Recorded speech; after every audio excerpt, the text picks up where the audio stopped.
This video is brought to you by RepriceHub.com, the fastest and most accurate repricer and price monitor for Amazon dropshippers. Hey, what's up guys? Luke Profits. What are IP claims when dropshipping on Amazon? IP claims are very similar to Vero. If you've ever dropshipped on eBay or anything like that, eBay has the eBay Vero program, which is like verified rights owner. Similar kind of thing with Amazon and IP claims. So IP claims are basically the copyright holder of whatever it is, the words, the patents, basically the items. The person that is the brand that creates the items and is selling them might limit who's allowed to resell their items. Most places don't care if you buy something and then want to resell it, but sometimes they do care, and sometimes they say, no, we are the only people who are allowed to resell our product. So this is basically where IP claims come in, and pretty much they can get your account in trouble. So if you're listing brands that you're not allowed to sell, it's not that many brands. There are a number of them, but it's not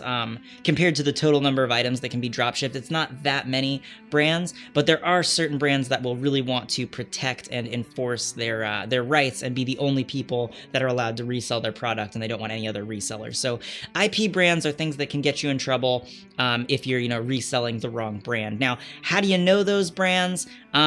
Doesn't really actually matter if you're using RepriceHub, which is what I strongly suggest using. It's a tool that helps you basically list your items more quickly to Amazon, and then also updates the stock. It's always looking at the stock, and like say, for example, I don't know, this plant right here, right? Say this plant is available from your supplier and it costs $10, and then over here you're listing it on Amazon at a markup. Say you're selling it for $20 or something like that.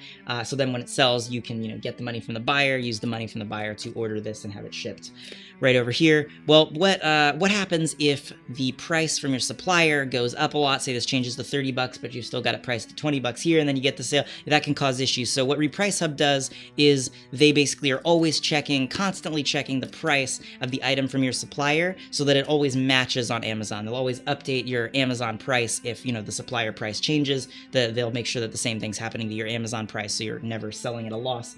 So that's what RepriceHub does. But then one of the added benefits is that when you are listing an item using RepriceHub, they automatically scan any items that you list to see if it contains one of those bad brands. If the item that you're listing is from a brand that is not allowed to be dropshipped, then they just automatically will block it for you. They'll be like, hey, this item isn't safe, so we prevented it from being listed. If you want to list it anyway, you can go ahead and do that, but it's very not recommended, and by default, RepriceHub is going to protect you from all that stuff. So there are other ways that people will do if they're not using RepriceHub. They'll use like pulling up a spreadsheet and then trying to look through these brands lists, but that takes a lot more time. And one great thing, and why I recommend using RepriceHub, is because they block all those brands for you, which just saves you an extra step when you're doing your product research, because you just take the item, put it in, and it's automatically blocked.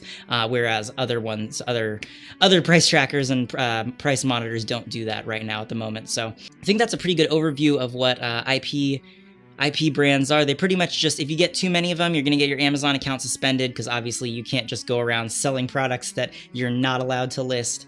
So yeah, you want to stay safe from those, not list IP brands, and if you're using RepriceHub, you're protected from like 99% of them. So it shouldn't be much of an issue if you're using RepriceHub to list like I recommend.